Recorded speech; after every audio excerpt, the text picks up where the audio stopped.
Forget everything you think you know about 1980s war movies. While everyone was obsessing over Vietnam flicks, the decade quietly produced the most psychologically complex, morally ambiguous World War II films ever made.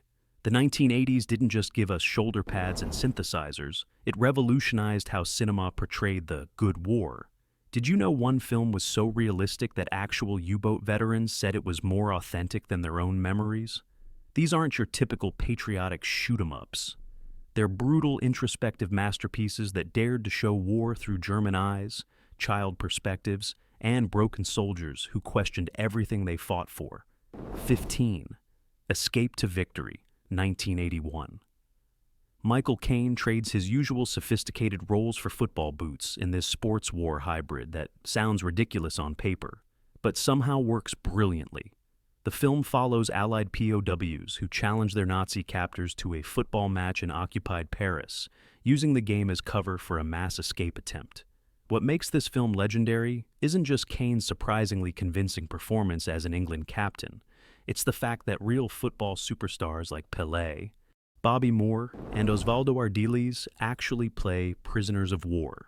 The production was a logistical nightmare, with director John Huston juggling actual World War II veterans, Hollywood stars, and international football legends who spoke different languages and had wildly different acting abilities. Pelé's overhead bicycle kick goal became one of cinema's most iconic sports moments, but the film's real achievement was treating POW camps with unexpected dignity while delivering genuine thrills. Critics initially dismissed it as Rocky meets The Great Escape, but audiences loved the combination of underdog sports drama and wartime suspense. The film grossed $10.8 million worldwide and proved that unconventional war movies could find their audience.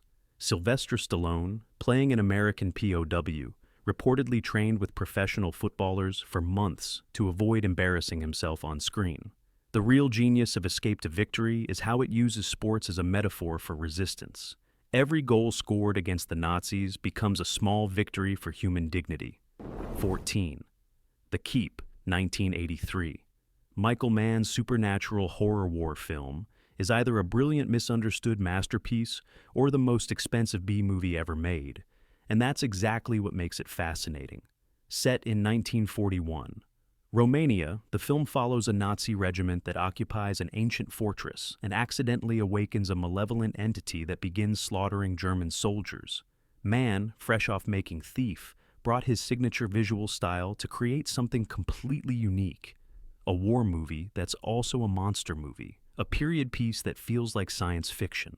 The film's $6 million budget was massive for Mann at the time, but studio interference during post-production resulted in significant cuts that left the narrative disjointed. What remains is a stunningly atmospheric fever dream featuring Scott Glenn as a mysterious guardian who may be the only person capable of stopping the ancient evil. Critics savaged the film upon release, with many calling it incomprehensible and pretentious. But the film has gained a massive cult following over 4 decades. Mann himself has distanced himself from the theatrical cut, claiming the studio destroyed his vision during editing. The film's electronic score by Tangerine Dream perfectly complements Mann's neon noir visual approach, creating an otherworldly atmosphere that makes Nazi soldiers almost sympathetic as they face cosmic horror. Modern audiences recognize The Keep as a fascinating experiment that influenced everything from Hellboy to Call of Duty. Zombies, proving that even Mann's failures are more interesting than most directors' successes. 13. Too Young the Hero, 1988. Rick Schroeder proves child actors can handle serious war drama in this made-for-TV movie based on the true story of Calvin Graham, a 12-year-old boy who forged documents to join the Navy during World War II. What could have been a simple kids can do anything story becomes a devastating examination of how war destroys innocence, with Schroeder delivering a performance that rivals any adult war movie star. The film follows Calvin from his abusive home in Texas through Navy boot camp and on to the USS South Dakota, where he serves during the Battle of Guadalcanal. Director Buzz Kulik, who had previously made Brian's Song, brought the same emotional honesty to this story, refusing to sanitize the violence Calvin witnesses or the betrayal he feels when the Navy discovers his real age and imprisons him for fraud. The production faced constant challenges from Navy officials who were embarrassed by the historical incident and didn't want to cooperate with filming. Schroeder, 18 when he made the film, based his performance on interviews with actual underage veterans who had served in various wars. Critics praised the film's refusal to glorify Calvin's service, instead showing how military bureaucracy destroyed a young boy's life after he risked everything for his country. The film earned a 7.2 rating on IMDb and introduced audiences to a largely unknown aspect of World War II history. Calvin Graham's real story is even more tragic than the film depicts. He spent months in military prison, was stripped of his medals, and denied veterans benefits for decades. The film's most powerful moment comes when Calvin realizes that the Navy he idolized views him as an embarrassment rather than a hero. 12th. Farewell to the King, 1989. Nick Nolte goes full Tarzan in this bizarre epic about an American deserter who becomes the king of a Borneo tribe during World War II. Director John Milius, known for Conan the Barbarian and Apocalypse Now, brings his usual fascination with warrior culture to create something that's part war movie, part anthropological study, and part philosophical meditation on civilization versus nature. Nolte's character, Leroyd, escapes from Japanese captivity and disappears into the jungle, where he's adopted by the Dayak people and eventually crowned their leader. The film's $16 million budget allowed Milius to shoot on location in the Malaysian rainforest, creating some of the most stunning jungle cinematography ever captured. When British special forces arrived to recruit Leroyd for guerrilla warfare against the Japanese, the film becomes a complex examination of colonialism, with Nolte's character caught between his duty to the Allies and his loyalty to his adopted people. Critics were divided, with some calling it a thinking man's Rambo, while others dismissed it as pretentious trash. The film's most controversial element was its romanticized portrayal of indigenous culture, with anthropologists arguing that Milius oversimplified complex tribal societies for dramatic effect. Nolte reportedly spent weeks living with indigenous communities to prepare for the role, learning traditional hunting and survival techniques. The film grossed only $4.2 million domestically, but found a larger audience on home video, where viewers could appreciate its epic scope and philosophical ambitions. Modern audiences recognize Farewell to the King as a precursor to films like The Last Samurai and Dances with Wolves, exploring themes of cultural identity and the corrupting influence of civilization on natural societies. 11. Memphis Belle, 1990.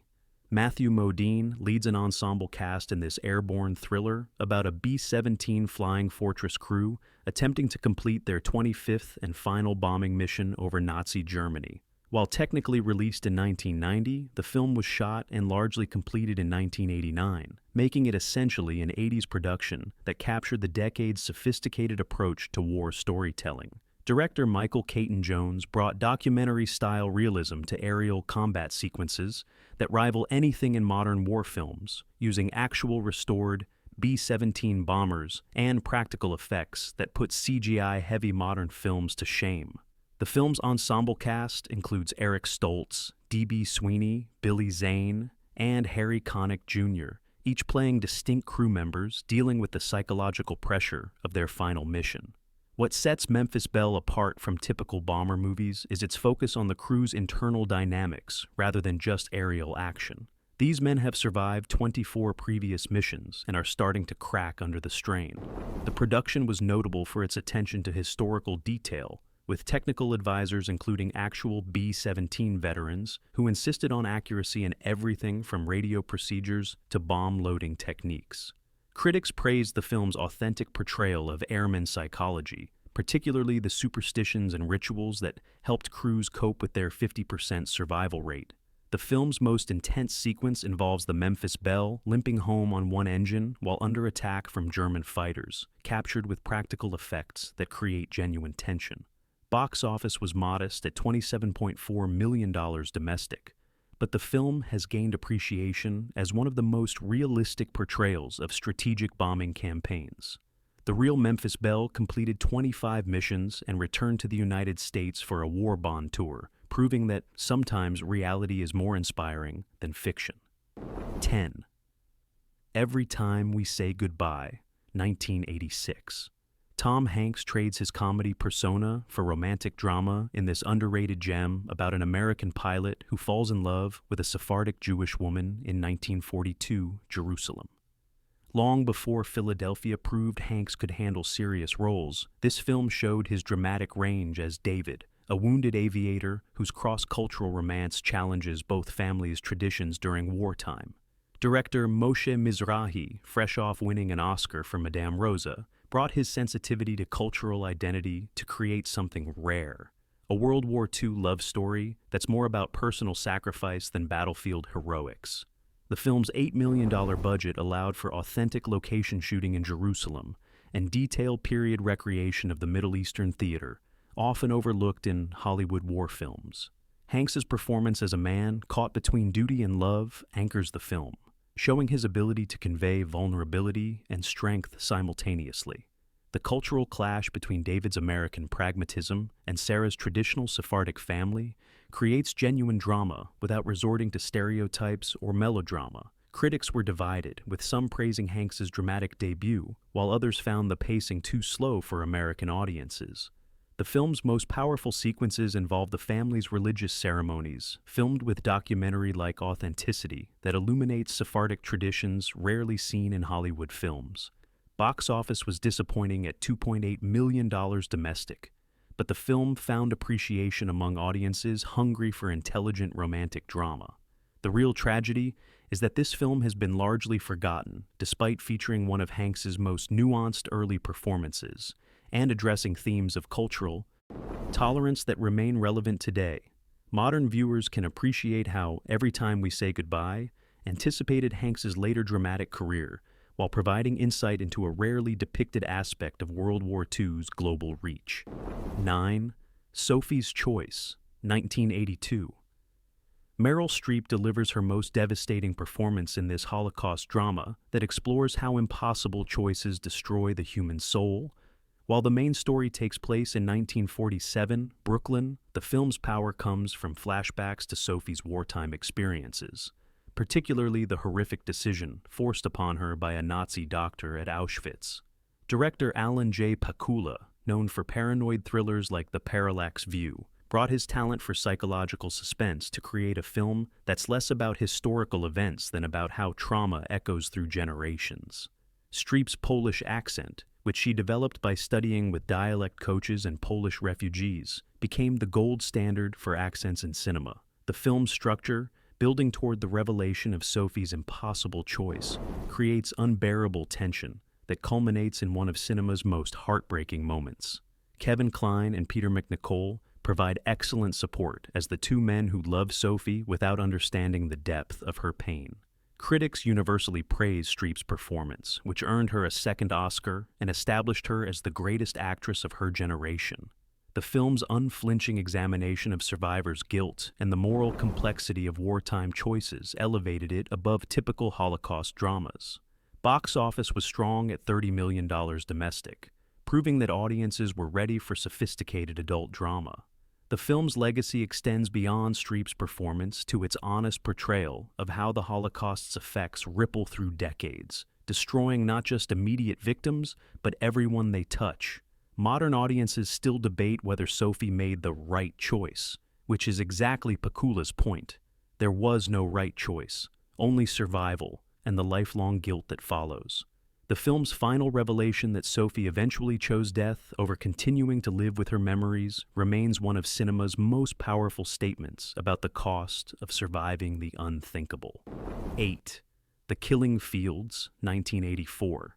Sam Waterston and Hein S. Ngor deliver powerhouse performances in this devastating drama about the Cambodian genocide, technically covering events after World War II, but rooted in the global consequences of that conflict.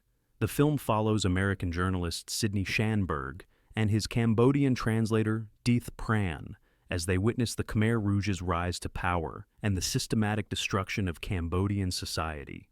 Director Roland Joffé brought documentary-style realism to horrific events that were still largely unknown to Western audiences, creating one of the most harrowing war films ever made. Ngor's performance is particularly remarkable since he was not an actor, but an actual Cambodian refugee who had survived the Khmer Rouge regime himself. His portrayal of Pran's struggle for survival is devastating because it's essentially autobiography. Ngor lived through similar experiences and channeled his trauma into an Oscar-winning performance. The film's most famous sequence, Pran's escape through the killing fields littered with human skulls, was shot with actual skulls from Khmer Rouge victims, adding authenticity that makes the scenes almost unwatchable. Critics universally praised the film's unflinching honesty and refusal to simplify complex political situations. Box office was modest at $34.7 million, but the film's impact extended far beyond commercial success to educate Western audiences about a largely ignored genocide. The film's technical achievements, including Chris Mengus's cinematography and Mike Oldfield's haunting score, create an atmosphere of dread that perfectly captures the chaos of war. Tragically, Ngor was murdered in Los Angeles in 1996, allegedly by gang members who may have targeted him for his political activism. The Killing Fields remains one of cinema's most powerful statements about the media's responsibility to bear witness to atrocities and the cost of survival in a world gone mad. 7. Come and See, 1985. Elem Klimov's Russian masterpiece is quite possibly the most disturbing war film ever made, following a teenage Belarusian boy who witnesses the Nazi extermination of his village during Operation Barbarossa. This isn't entertainment, it's an endurance test that forces viewers to experience the Holocaust through the eyes of a child whose innocence is systematically destroyed over 142 agonizing minutes. The film's power comes from Klimov's decision to show the war's impact on civilians rather than soldiers, focusing on the systematic murder of Belarusian villagers by SS units and local collaborators.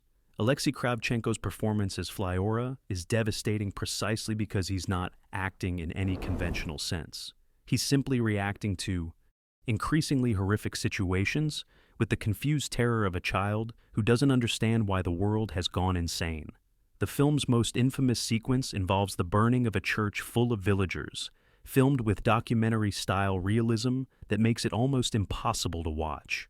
Klimov used real ammunition and explosions throughout filming, creating genuine fear in his actors that translates to screen with uncomfortable authenticity. Soviet authorities delayed the film's release for several years, concerned about its unflinching portrayal of collaboration between local civilians and Nazi occupiers. When the film finally reached Western audiences, critics hailed it as a masterpiece while warning viewers about its extreme content. The film's title comes from Revelation 6:8, "And I looked, and behold a pale horse, and his name that sat on him was Death, and hell followed with him." Modern audiences recognize Come and See as perhaps the most honest depiction of genocide ever filmed, refusing to provide any comfort or redemption for its characters or viewers. The film's final image, Flyora aged decades by trauma, despite being only 14, remains one of cinema's most powerful statements about war's impact on innocence. 6. Full Metal Jacket, 1987.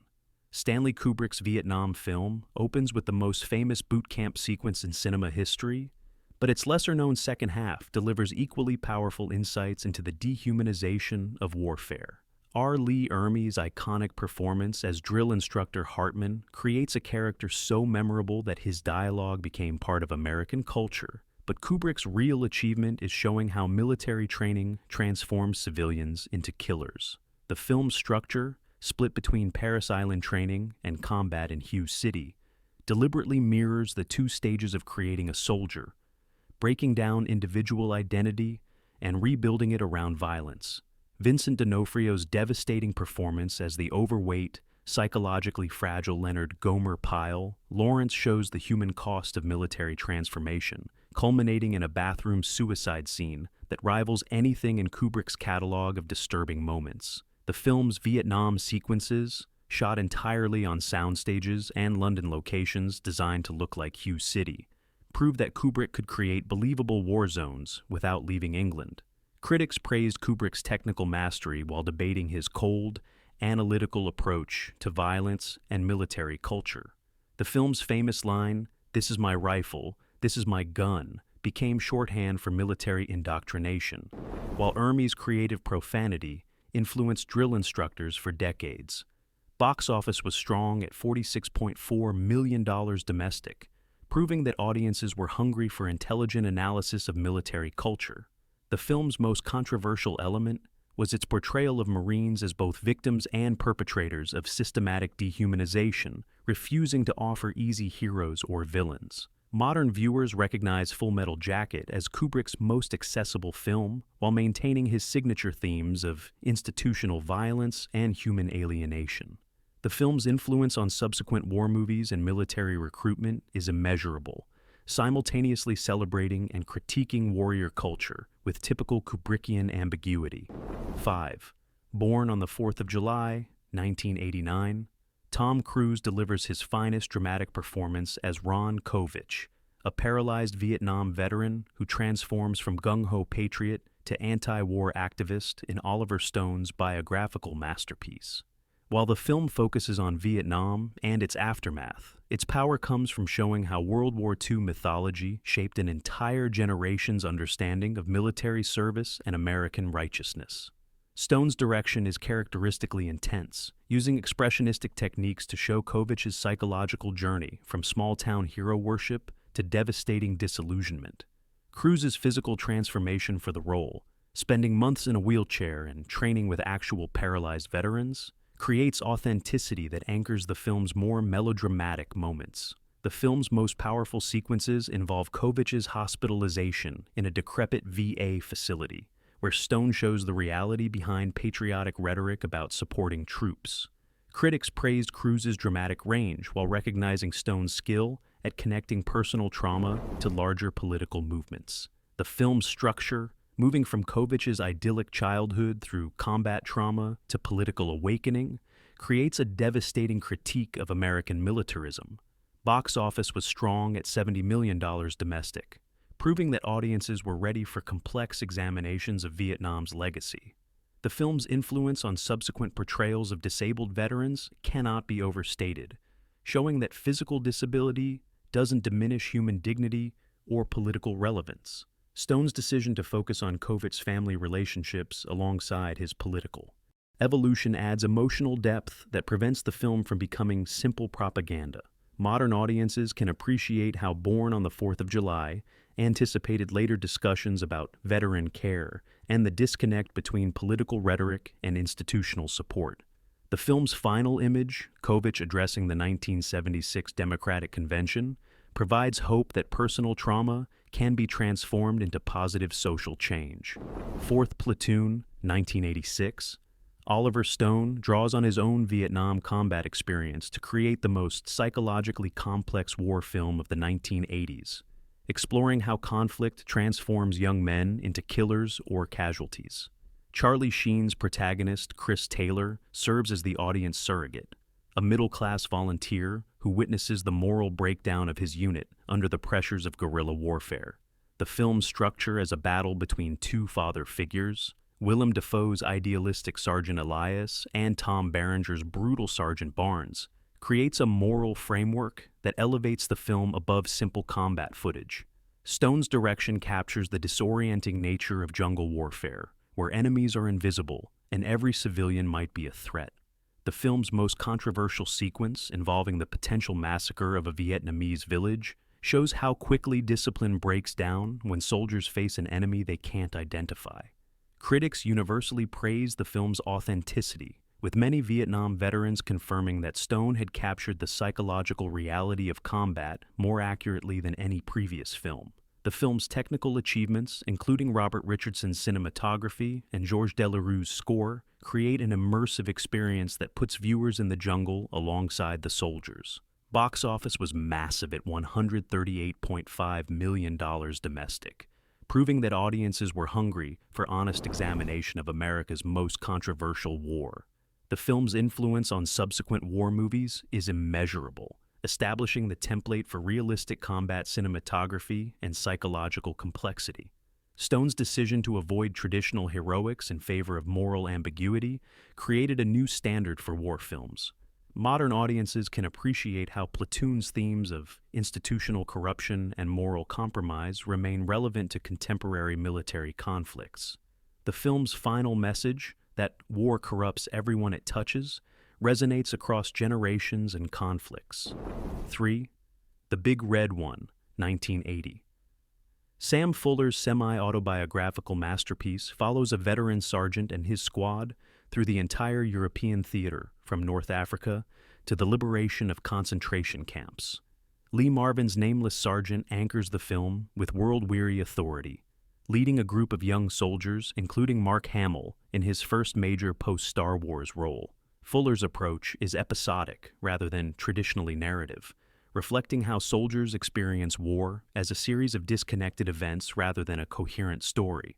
The film's low budget of $4 million forced Fuller to be creative with action sequences, resulting in intimate character moments that big-budget spectacles often miss. Marvin's performance draws on his own Marine combat experience in the Pacific, bringing authenticity to his portrayal of a professional soldier who's seen too much death to get emotionally attached to new recruits. The film's most powerful sequence involves the liberation of a concentration camp, where Fuller shows the Holocaust's impact on American soldiers who were unprepared for industrial genocide. Critics praised Fuller's unsentimental approach to heroism, showing warfare as a job rather than a noble crusade. The original theatrical cut was heavily edited by the studio, but the 2004 reconstruction version restored much of Fuller's original vision and improved the film's reputation significantly. Fuller's use of actual World War II veterans as technical advisors adds authenticity to everything, from weapons handling to military procedures. The film's influence on later war movies, particularly Saving Private Ryan, is evident in its focus on small unit tactics and soldier psychology. Modern audiences can appreciate Fuller's refusal to glorify warfare while maintaining respect for individual soldiers' courage and sacrifice. The film's final irony, Marvin's character repeating his World War I mistake by killing a surrendering German after the war is ended, shows how violence becomes instinctual after years of combat.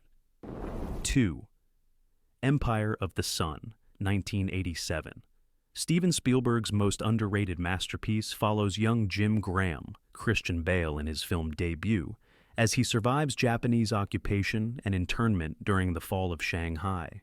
What could have been simple adventure becomes a profound meditation on childhood resilience and the arbitrary nature of survival during wartime. Bale's performance, at age 13, demonstrates remarkable emotional range as he transforms from privileged colonial child to resourceful survivor to young man traumatized by witnessing too much death. Spielberg's direction captures the epic scope of Japan's invasion, while maintaining focus on Jim's personal journey, creating both spectacular set pieces and intimate character moments.